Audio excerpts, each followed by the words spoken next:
कि देखो कई प्रकार के पाप होते हैं, उनका विस्तार से क्या वर्णन किया जाए, लेकिन कोई ऐसा पापी हो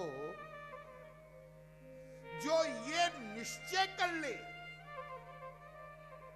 कि शरीर से, कर्म से, मन से, वचन से मैं तो पाप ही करूंगा, ऐसा कोई निश्चय कर ले और हठ कर करके पाप ही करता चला जाए, ऐसे घोर पापी का भी उद्धार इस कथा के द्वारा हो जाता है। कैसे?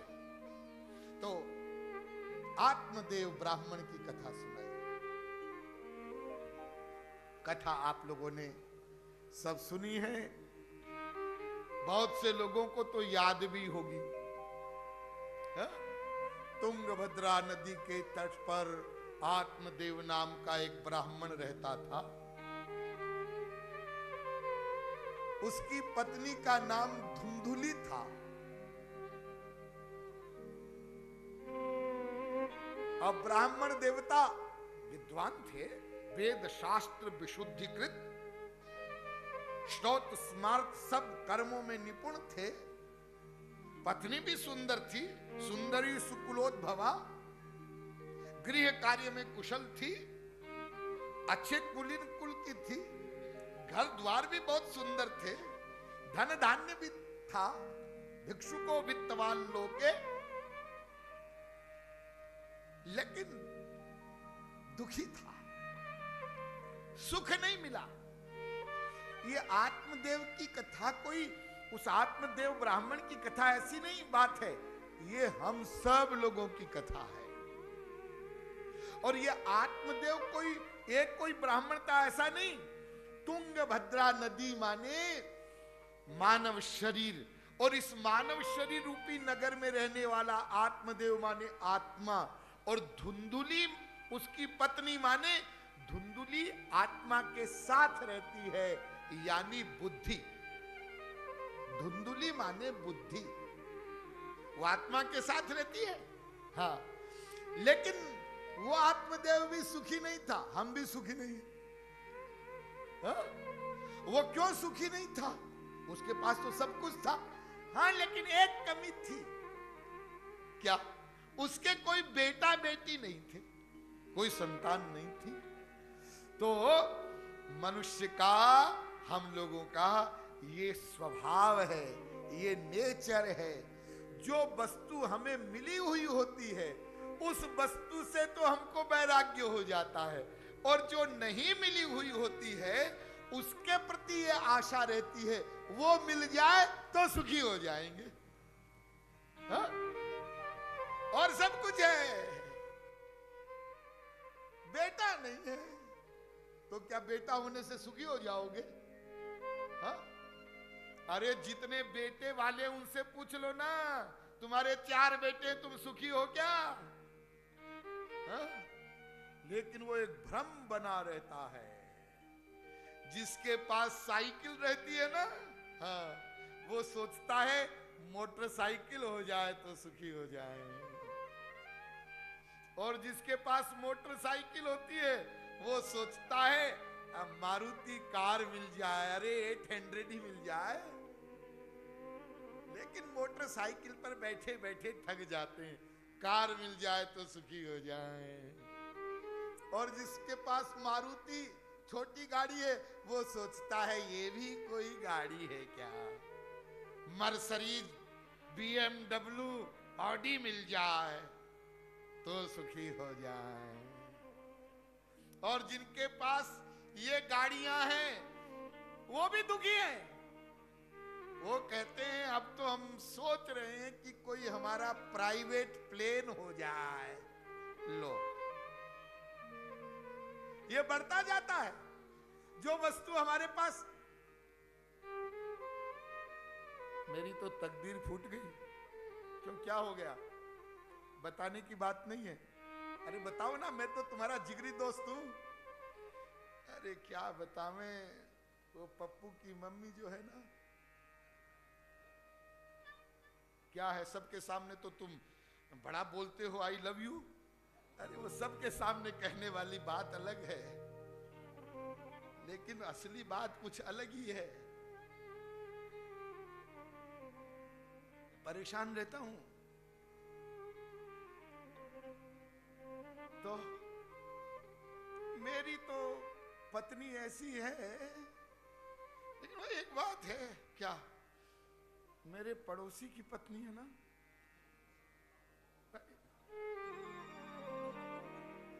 क्या तुम्हारा भ्रम है?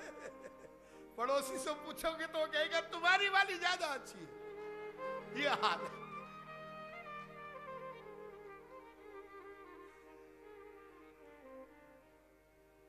तो ये हमारी कथा है। आत्मदेव दुखी रहता है कि मेरे कोई संतान नहीं है, और बड़े धर्म कर्म किए, फिर भी जब बालक नहीं हुआ तो अब निराश होकर के एक दिन जंगल में चला गया कि अब तो मर जाना ही अच्छा है। लेकिन मरने से पहले एक महात्मा जी मिल गए। तो महात्मा जी ने कहा क्या बात है, अरे ब्राह्मण देवता क्यों दुखी हो, क्यों रो रहे हो? तो महात्मा के चरणों में पड़ गए ब्राह्मण देवता और कहा कि महाराज क्या बताऊं, मेरे तो ऐसे भाग हैं और मेरे तो पितर भी बेचारे दुखी हैं, और मैं तो गाय पालता हूं तो उसके भी बालक नहीं होता वगैरह वगैरह, और मेरे कोई बालक नहीं है, मेरे तो मुझे आप कोई संतान प्रदान करिए। तो महात्मा जी ने पहले तो आत्मदेव को बहुत समझाया, कई एग्जाम्पल दिए। अरे एक राजा हुए अंग, उनके बेटा हुआ वेन, वो बड़ा दुष्ट था, बड़ा दुख भोगा उन्होंने, उनको वो छोड़ करके जंगल में चले गए।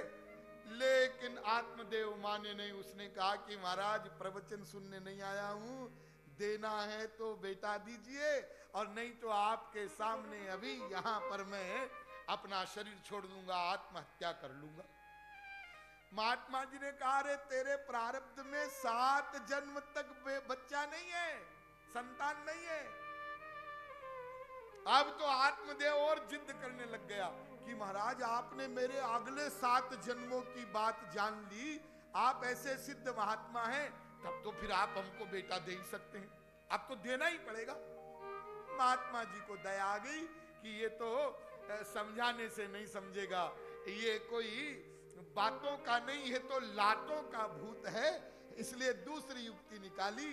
कथा आप लोगों ने सुनी है, एक फल आत्मदेव को दिया उन महात्मा ने, और ये कहा, अब जो कहा वो ध्यान दीजिए, ये फल अपनी पत्नी को धुंधुली को खिला देना, और यदि वो 1 वर्ष तक सत्य दया तप आदि का नियमों का पालन करेगी तो उसके एक सद्गुणी पुत्र होगा। आत्मदेव गए और आत्मदेव ने वो फल अपनी पत्नी धुंधुली को, ध्यान दीजिए, दे दिया। महात्मा ने क्या कहा था? खिला देना। आत्मदेव ने गलती क्या की? फल दिया, धुंधुली ने फल लिया लेकिन खाया नहीं, धारण नहीं किया। यहां पर यह बात समझने की है कि महापुरुष की, महात्मा की जो आज्ञा है, उस आज्ञा का ठीक उसी रूप में 100% पालन करना चाहिए, करेक्शन नहीं करना चाहिए। यही गलती की आत्मदेव ने। महात्मा जी ने कहा था फल खिला देना, और आत्मदेव ने अपनी पत्नी धुंधुली को वो फल दिया, धुंधुली ने लिया लेकिन खाया नहीं। ये हम लोग करते हैं ना, महात्माओं का जो फल है ना, फल क्या फल, ये उपदेश रूपी फल, इसको हम लेते हैं जैसे आप लोग ले रहे हैं, हाँ, लेकिन लेने के बाद उसको धारण करना है। फल खाना माने धारण करना, यानी उसको पचाना, उसको भीतर समाना। हम लोग ये फल ले तो लेते हैं लेकिन धारण नहीं करते। ऐसे ही धुंधुली ने किया, फल खाया नहीं और अपनी पड़ोसन से चर्चा करने लगी, अरे भाई ये फल कोई महात्मा ने दिया है, यदि मैं ये खाऊंगी तो फिर मेरे गर्भ ठहर जाएगा। यहां एक बहुत बारीक बात है, बहुत सूक्ष्म बात आपको बता रहे हैं। इसका मतलब यह है कि धुंधुली को यह डाउट नहीं है कि ये महात्मा का फल ये ऐसे ही बेकार कोई चीज है। उसको ये तो विश्वास है कि इसको मैं खाऊंगी तो गर्भ रहेगा, ये तो वो स्वीकार करती है। इसी प्रकार से हम लोग जब शास्त्रों वेदों के वाक्यों को सुनते हैं संतों के द्वारा, तो हमारी बुद्धि में भी ये तो बात जम जाती है कि हाँ भाई, यदि हम ऐसा करें तो हमको भी भगवान के दर्शन हो जाएंगे। ये तो विश्वास है, हो जाएंगे, लेकिन वो करते नहीं और फिर कुतर्क करते हैं। तो धुंधुली भी कुतर्क करती है अपनी पड़ोसन के साथ में। क्या?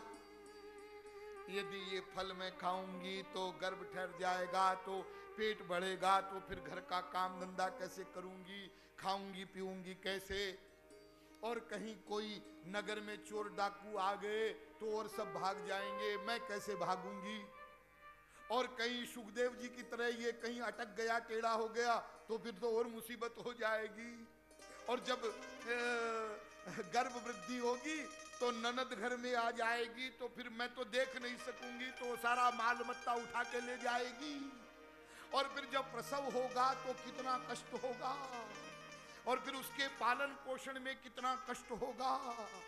इसलिए धुंधुली अपनी सहेली से कहती है, अरे बहना, मैं तो ऐसा समझती हूं कि जो बंध्या स्त्री होती है, बांझ स्त्री होती है, और जो विधवा स्त्री होती है जिसके बालक नहीं होता है, बस वही सुखी है। इसको कहते हैं कुतर्क। आप ध्यान दीजिए, मैंने पहले भी आपको ये सुनाया है, लेकिन फिर एक बार रिवीजन कर लीजिए। ठीक ये स्थिति हम लोगों की है। हमने कथा सुनी, हमने प्रवचन सुना, सब समझ में आया। जब कथा सुन करके बाहर जाते हैं तो अपने जो इष्ट मित्र लोग हैं, अड़ोसी पड़ोसी या कथा वाले ही, उनके साथ में चर्चा करते हैं। यही चर्चा, स्वामी जी ने बात बिल्कुल ठीक बताई है, लेकिन ऐसा है कि यदि हम सब लोग जैसा स्वामी जी बता रहे थे वैसा करने लग जाएं, तो फिर तो सब बाबा जी बन जाएं। और भाई, जब सब बाबा जी बन जाएंगे, स्वामी जी की तरह ही मान लो, तो फिर दुनिया का क्या होगा? फिर दुनिया चलेगी कैसे? और फिर एक बात बताओ कि सब बाबा जी बन जाएं, कोई गृहस्थ नहीं रहे, तो फिर बाद में ये बाबा जी लोगों की कथा कौन करवाएगा? मुख्य यजमान कौन बनेगा? आयोजन कैसे होंगे? अरे कई लोग तो यहां तक कुतर्क कर लेते हैं, अरे बाबा जी बन गए तो क्या हुआ, इनको भी तो झंझट लगे हैं। देखो, कथा के शुरू में अनाउंसमेंट होता है, गौशाला बन रही है, वहां के लिए भाई आप लोग चंदा दो। फिर कभी कभी स्वामी जी भी बोलते हैं, भाई गौ सेवा करो। अब वहां पर गौ सेवा हो रही है तो फिर हम लोगों से फिर मांगते हैं, टीवी पर जो लोग देखते हैं आजकल तो एक और बात हो रही है। वैसे तो देखिए, ये जो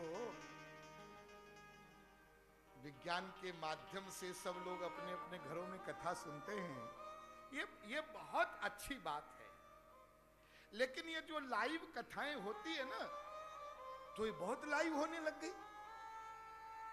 अब बहुत लाइव कथाएं होती हैं, तो लाइव कथाओं की थोड़ी थोड़ी गरिमा कम भी हो रही है। कारण क्या? ऐसा एक लोगों के मस्तिष्क पर प्रभाव हो गया है। अजी क्या है, वो कथा होगी, वो खड़े हो जाएंगे एक और फिर वो मांगेंगे जी हम फलाना बना रहे हैं, हम ये कर रहे हैं, हम वो कर रहे हैं, और आप लोग सेवा करो और धन की सेवा करो और ये करो वो करो, ये अनाउंसमेंट होंगे। आधा घंटा तक तो कहीं कहीं वो ही चलता रहता है।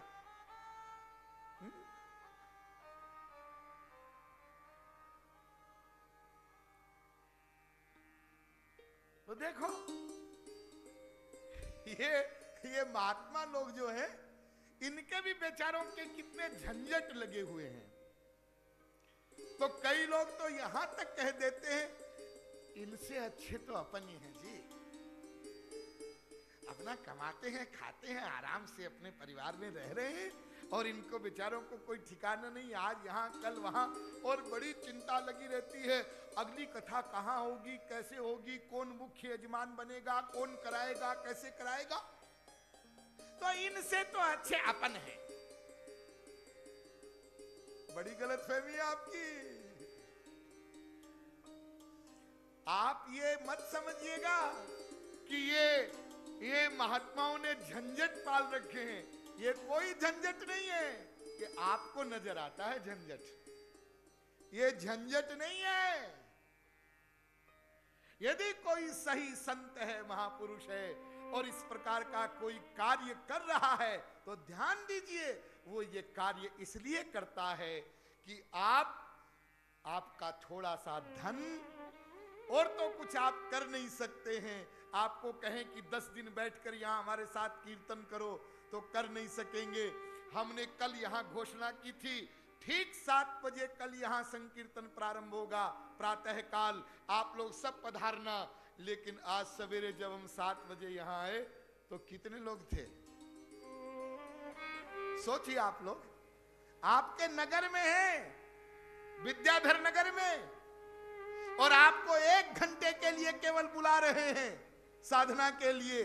सवेरे आओ और फिर देखो साधना का स्वरूप क्या होता है, फिर भी नहीं आ पाते, कर नहीं पाते हैं। तन से सेवा मन से नहीं कर पाते हो, तन से नहीं कर पाते हो। यदि आपको कोई कह दे देखो कथा प्रारंभ होने के 1 घंटे पहले आ जाना और पूरे हॉल में झाड़ू लगाना, तो आप कहेंगे क्यों, हमको इस लेवल का समझा है आपने, झाड़ू लगावे हैं। और मान लो किसी का भाव हो भी, तो आजकल शरीर इतने कमजोर हैं, झाड़ू लेकर 2-5 मिनट लगाएगा तो हांफने लग जाएगा। हा? इसलिए ये महापुरुष लोग कृपा करते हैं, ऐसा कोई कार्य करते हैं जिसमें आपका कुछ धन लग जाए, वो आप आराम से दे सकते हैं। बस केवल ये सोचना है कि हमारे धन का सदुपयोग हो जाएगा। भाई कुछ तो दान करें, कुछ तो सेवा करें, ऐसा भाव बनाओ और उठा के दे दो, बस ये सबसे सरल है। इसलिए कभी भी इस प्रकार का कार्य जो महापुरुष महात्मा लोग करते हैं, कोई भी हो, उनके प्रति दुर्भावना भूल कर भी नहीं करें। आपसे धन से सेवा न हो सके तो मत करो, आपकी इच्छा है, लेकिन दुर्भावना तो बिल्कुल मत करिए। और ये मत सोचिए कि जैसे हम लोग व्यापार बिजनेस करते हैं और उसमें हमको टेंशन हो जाता है, अशांति हो जाती है, ऐसे ये महापुरुष लोग जो मंदिर बनवाते हैं, गौशालाएं चलाते हैं, आश्रम बनाते हैं, तो इनको भी कोई टेंशन हो जाता होगा? टेंशन नहीं होता है। टेंशन होता है तो केवल एक ही बात का टेंशन होता है कि हमारे ये जो भाई लोग हैं, इनका जल्दी से जल्दी कैसे कल्याण हो जाए, इसका टेंशन जरूर होता है।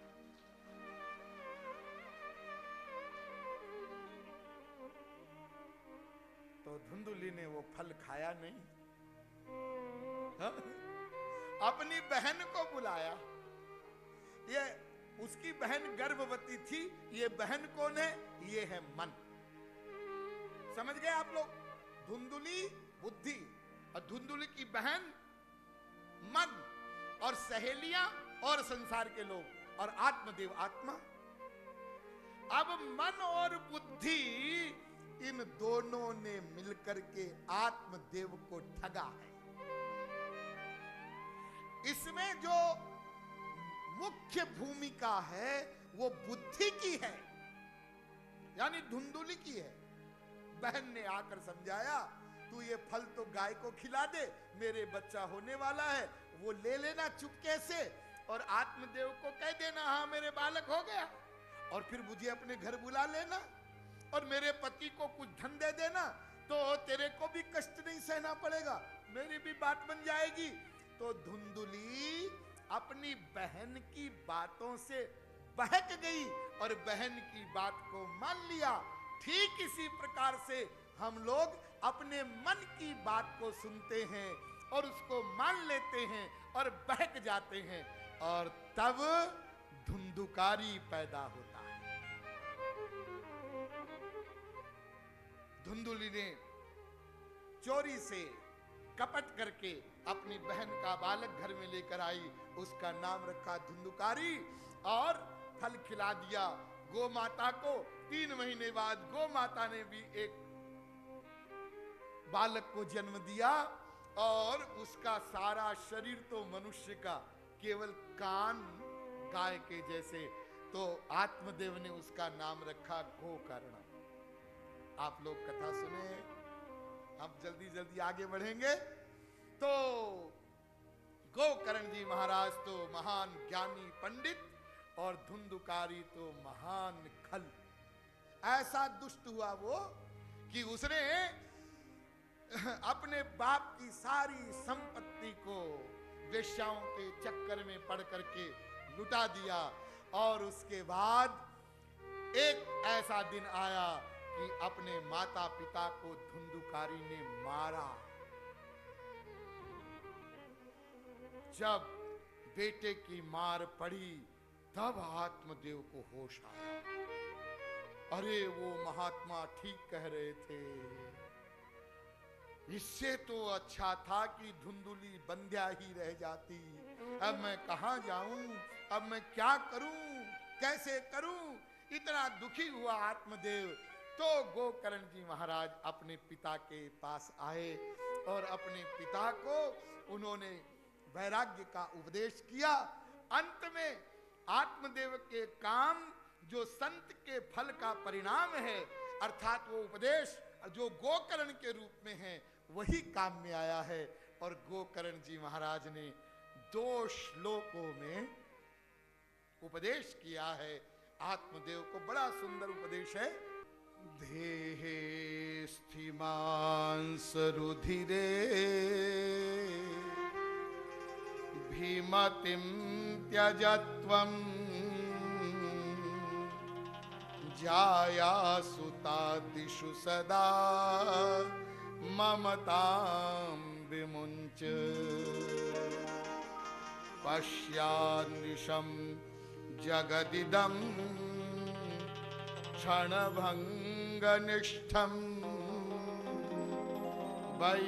वैराग्यराग रसिको भव भक्तिनिष्ठ धर्मं भजस्व सततं त्यज लोक धर्मान् सेवस्व साधु पुरुषान् जहि काम तृष्णा अन्यस्य दोष गुण चिंतनमाशु मुक्त्वा सेवा कथा रसमोहो नितरां पिबत्वम्। ये 2 श्लोक हैं। इन 2 श्लोकों को गोकर्ण भागवत भी कहते हैं।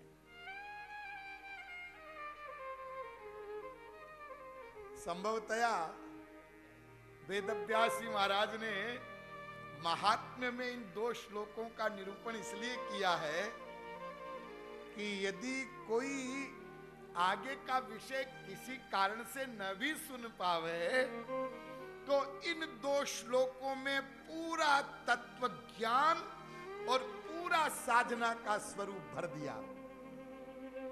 संक्षेप में समझिए। गोकर्ण जी कहते हैं, हे पिताजी, ये जो हाड़ मास का शरीर है, पहला तत्व ज्ञान सुनिए, इसको आप मैं मत मानिए। ये शरीर मैं नहीं है, ये शरीर मेरा है। जैसे मकान मेरा है तो मैं मकान नहीं होता, उससे अलग होता है मैं। जैसे मेरा बेटा तो बेटा अलग होता है, मैं अलग होता हूं। मेरा धन तो धन अलग होता है, मैं अलग होता हूं। ठीक इसी प्रकार से आप बोलते हैं मेरा शरीर बीमार हो गया, मेरा शरीर कमजोर हो गया। इसका मतलब हम अलग हैं और शरीर अलग है। ये यूं समझ लीजिए कि ईश्वरीय विषय का पहला ज्ञान है, और यदि इस ज्ञान को आप धारण कर लेंगे तो आगे समझना बहुत सरल है।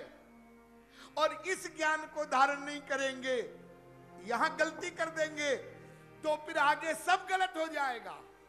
जैसे 2 और 2 4 होते हैं, है? और आपने 2 और 2 4 की जगह 5 लिख दिया, पहली लाइन में गलती कर दी। अब इसके बाद में आगे कितना भी आप गुणा भाग करो, सारा का सारा उत्तर गलत हो जाएगा।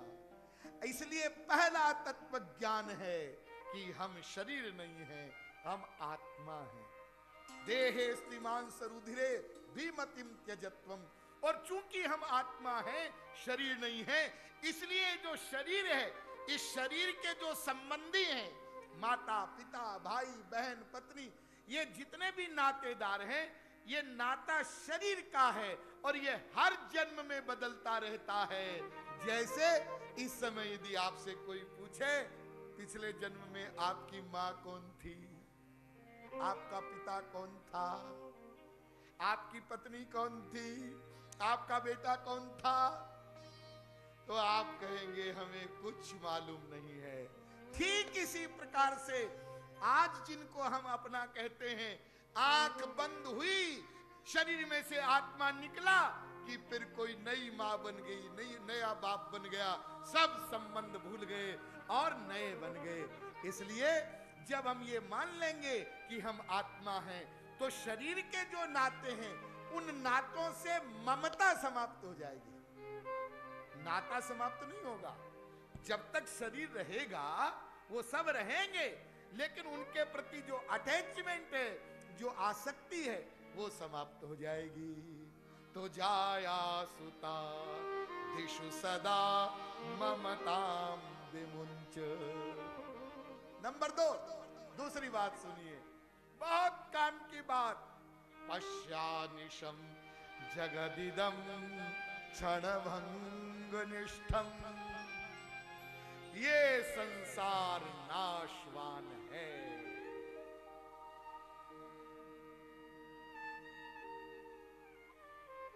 ये रह नहीं सकता, इसलिए इसको पकड़ने की चेष्टा भूल कर मत करना। बहुत सुंदर एक भाव, परम श्रद्धेय स्वामी जी, आप लोग सब सुपरिचित हैं उनसे। श्री राम सुखदास जी महाराज, हमारे राजस्थान का गौरव। वैसे तो संत कोई स्थान के नहीं होते हैं, पूरे विश्व के होते हैं, लेकिन फिर भी यह सौभाग्य हमें मिला कि एक महापुरुष हमारे इस राजस्थान में अभी अभी जो हुए, आप में से बहुत से लोगों ने उनका दर्शन किया होगा। तो वो कहते थे कि संसार किसको कहते हैं, ये संसार की क्या परिभाषा है? जो प्राप्त होकर अवश्य छिन जाए, उसका नाम संसार। याद रहेगा? जो प्राप्त होकर छिन ही जाए, छिनेगा ही, रहेगा नहीं, उसको संसार कहते हैं। और भगवान जो सदा प्राप्त था, प्राप्त है और प्राप्त रहेगा, कभी नहीं छिनेगा, वो भगवान है।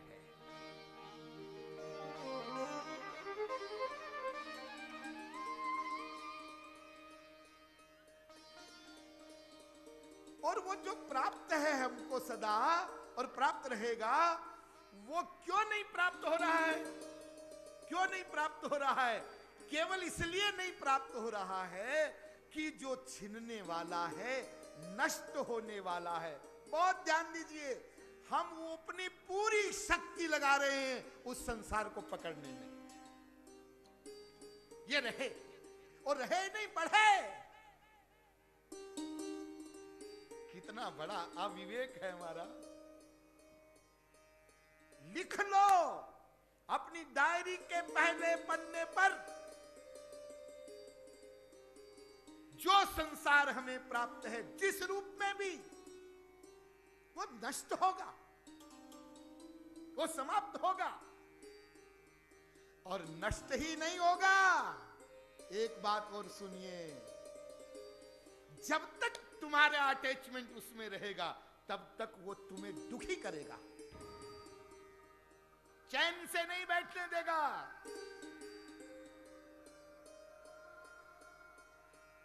तो जो नष्ट होने वाला है, जो समाप्त होने वाला है, उसको पकड़ने में, उसकी रक्षा करने में तुम क्यों परेशान हो रहे हो? अरे बड़े बड़े नामी ग्रामी जे, तिनके रहे न नाम, रावण सरीखे, कंस सरीखे, सोने की लंका धू धू करके जल गई। हाँ?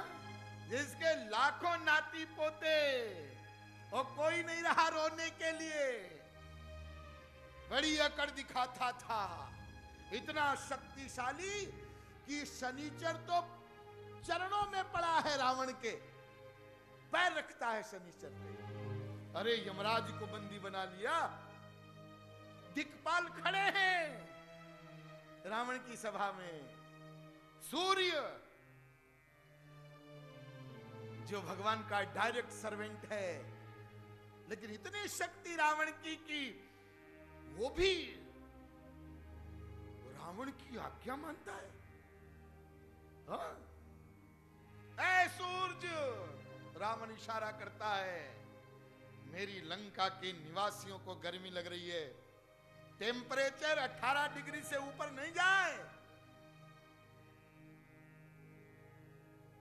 तो सूर्य कहता है, जी सरकार आपकी जो आज्ञा, आपकी लंका में 18 डिग्री ही रहेगा, बाकी का टेम्परेचर जैसलमेर भेज देंगे। हाँ? ब्रह्मा जी कहते, भैया तुमको वेद सुनाने मैं ही आ जाऊंगा। शंकर जी कहते, अरे भैया तुमको दर्शन करने नहीं आना है, मैं ही आ जाऊंगा। ऐसी पावर। हाँ? लेकिन उस रावण का भी क्या हाल हो गया। तो बड़े बड़े नामी ग्रामी चे सिकंदर सरीखे पूरे विश्व को जीतने का संकल्प लेकर निकला था, लेकिन जब वो मरने लगा तो खास खास को पास बुलाए, वो सेनापति को बुलाया। तू कहता था ना कि जब तक हम हैं आपका कोई बाल बांका नहीं कर सकता। वैद्य को बुलाया, महाराज हम इलाज करेंगे। तो सिकंदर ने कहा, जब हम मरे ना, हाँ, तो हमारे दोनों हाथ बाहर लटका देना, ताकि सारी दुनिया देख ले मैं कुछ नहीं ले जा रहा हूं। और ये जो सेनापति है ना, और ये जो वैद्य है ना, तो मेरे जनाजे में, उस अर्थी में इनको सबसे पहले लगाना, ये उठावे मुझे। हम लोगों की कहां गिनती है। इसलिए ये तत्व ज्ञान पक्का करो, ये समझे रहो, तो फिर दुख नहीं होगा। अरे इनकम टैक्स की रेड पड़ गई, क्या करें, अब देना पड़ा 50 लाख। इससे तो अच्छा गौशाला में दे देते। पहले होश नहीं आया, अब होश आया। हा? लेकिन वो थोड़ी देर होश रहता है, उसके बाद खत्म हो जाता है।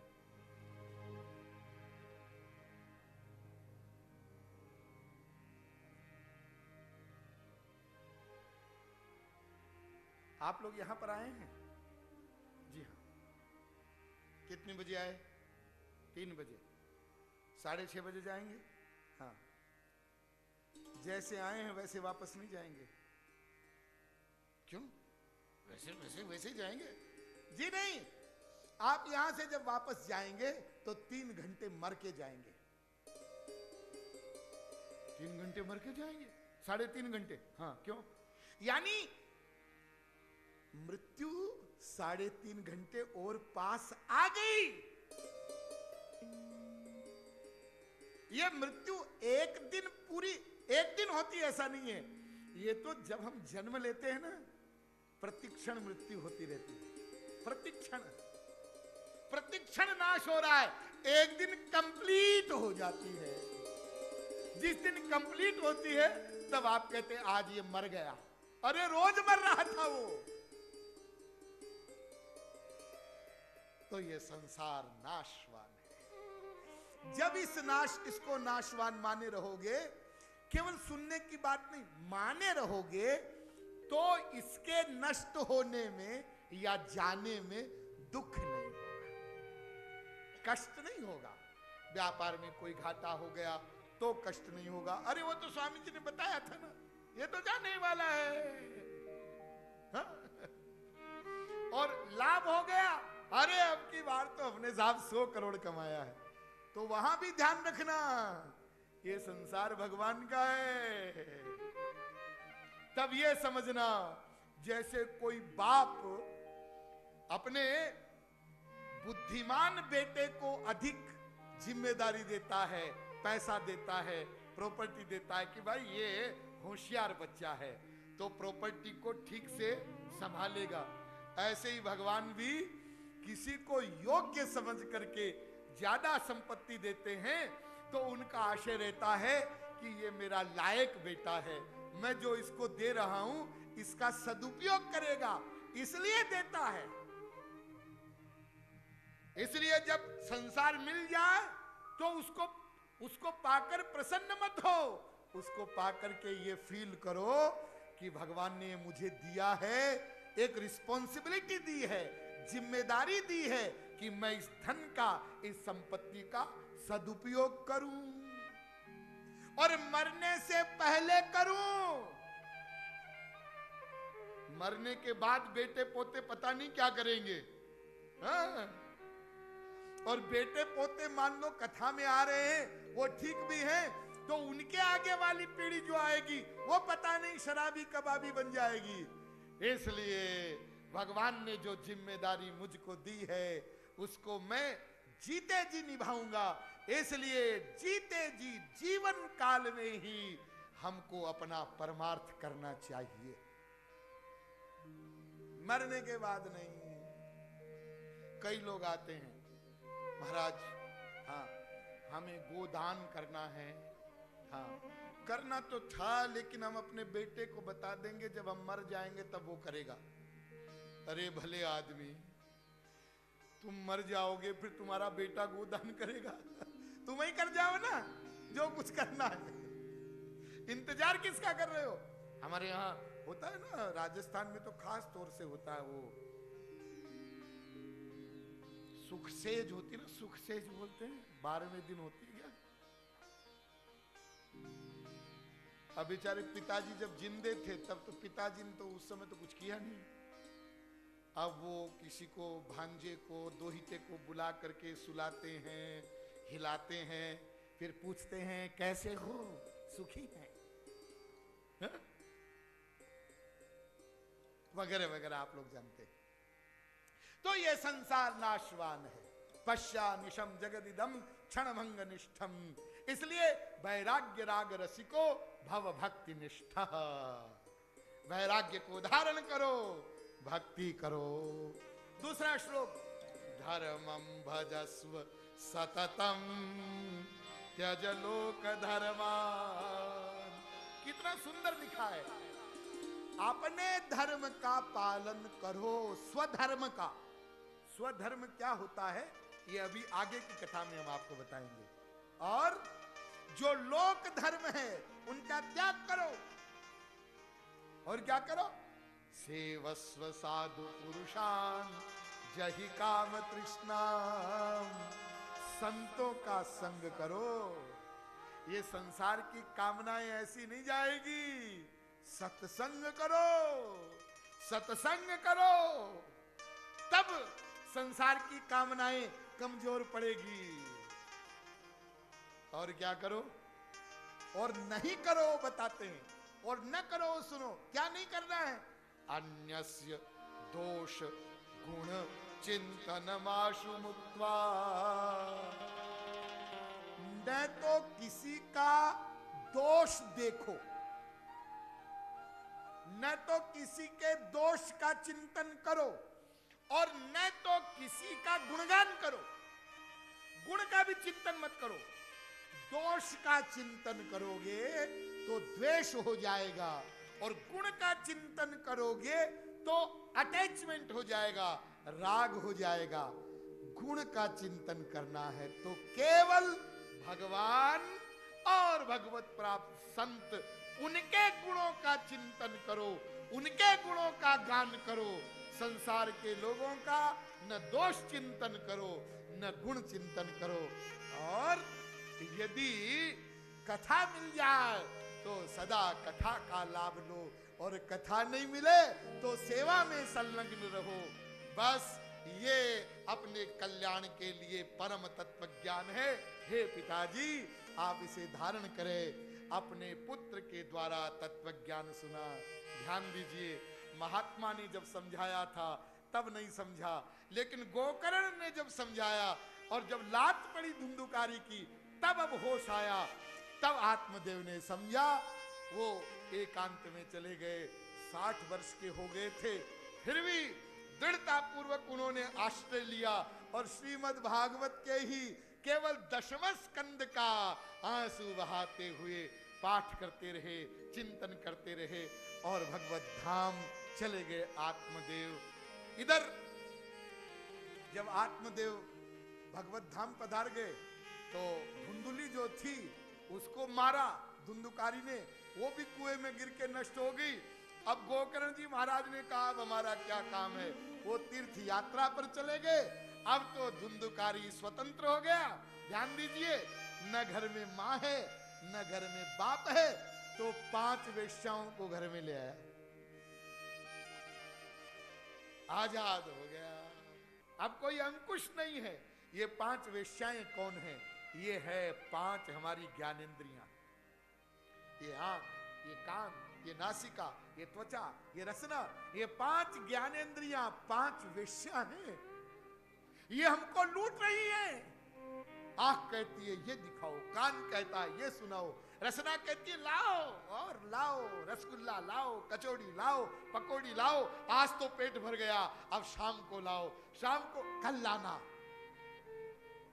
ये वेश्याओं का पेट कभी भरता नहीं है, और लाओ और लाओ। इसी प्रकार से धुंधुकारी उन वेश्याओं की सेवा में लगा रहा। एक दिन ऐसा आया, उसने बहुत बड़ी चोरी की राजा के घर। राजा के घर माने ये संसार भगवान का है, भगवान इसके राजा हैं, इसके सामान को अपना मानना ये चोरी है, ये चोरी है। सस्तेनो दंडमर्हति। तो उन वेश्याओं ने ही उस धुंधुकारी को रस्से से बांध करके और उसका गला घोंट करके उसको मार डाला। अंत में ये इंद्रियां ही हमको इस अवस्था में ले जाती है। और फिर भी जब वो नहीं मरा तो उसके मुख पर खूब सारी अग्नि डाल दिया और मार करके उसको उसका संस्कार भी नहीं किया, तो जमीन में गाड़ दिया और वो प्रेत बना। बड़ा दुखी प्रेत योनि में गोकर्ण जी महाराज जहां जहां जाते थे उनको समाचार मिल गया कि मेरे भाई की मृत्यु हो गई है, जहां जावे धुंधुकारी का श्राद्ध करे। कुछ दिनों बाद में गोकर्ण जी वापस अपने घर पर लौटे और रात्रि में अपने पैतृक स्थान पर गए। लेकिन जब आंगन में लेट गए तो रात को धुंधुकारी अनेक अलग अलग रूप धर करके आवे, विचित्र रूप दिखावे। गोकर्ण जी महाराज समझ गए कि ये कोई प्रेत आत्मा है। वो रोवे ही रोवे, कुछ बोल नहीं सके। गोकर्ण जी महाराज ने जल लिया, अभिमंत्रित किया, उस जल को छिड़का, कुछ पापों का शमन हुआ। तब धुंधुकारी बोला, अहम भ्राता वदीयोस्मि धुंधुकारिति नामतः। हे भैया, मैं तुम्हारा भाई धुंधुकारी हूं। गोकर्ण जी ने कहा, तेरे लिए तो मैंने गया में श्राद्ध कर दिया। कहते हैं कि गया में जिसका श्राद्ध कर दिया जाता है उसकी मुक्ति हो जाती है, तो फिर तुम प्रेत योनि में कैसे? धुंधुकारी ने कहा, भाई जी, गया श्राद्ध शतेनापि मुक्तिर्मे न भविष्यति। सैकड़ों गया श्राद्धों से भी मेरी मुक्ति नहीं हो सकती है, कोई और उपाय सोचो। तब भगवान सूर्य की शरणागति में गए। भगवान सूर्य ने कहा, एक ही उपाय है, श्रीमद् भागवत की कथा यदि धुंधुकारी को आप सुना दें तो उनकी मुक्ति हो सकती है। गोकर्ण जी महाराज ने एक ब्राह्मण दंपति को यजमान बनाया और अपने गांव में कथा प्रारंभ की है। बहुत सारे श्रोता आ गए हैं। वहां कथा स्थल पर एक 7 गांठ का बांस रखा हुआ था। धुंधुकारी आया। प्रेत शरीर जो होता है वो वायु शरीर होता है, ध्यान दीजिए, उसमें वायु की प्रधानता होती है, इसलिए वो एक स्थान पर स्थिर नहीं रह सकता है। धुंधुकारी ने उस बांस में नीचे से प्रवेश किया, उस बांस में वो बैठ गया। इधर कथा प्रारंभ हुई। गोकर्ण जी महाराज ने प्रथम दिन की कथा कही। जब कथा विराम हुई तो बांस की पहली गांठ फट गई, दूसरे दिन दूसरी गांठ फटी, तीसरे दिन तीसरी, चौथी, पांचवी, छठी, सातवीं, और 7वें दिन जब कथा विराम हुई तो वहां पर एक दिव्य शरीर, पीतांबरधारी, कुंडलधारी, मुकुटधारी दिव्य स्वरूप में धुंधुकारी प्रकट हो गया।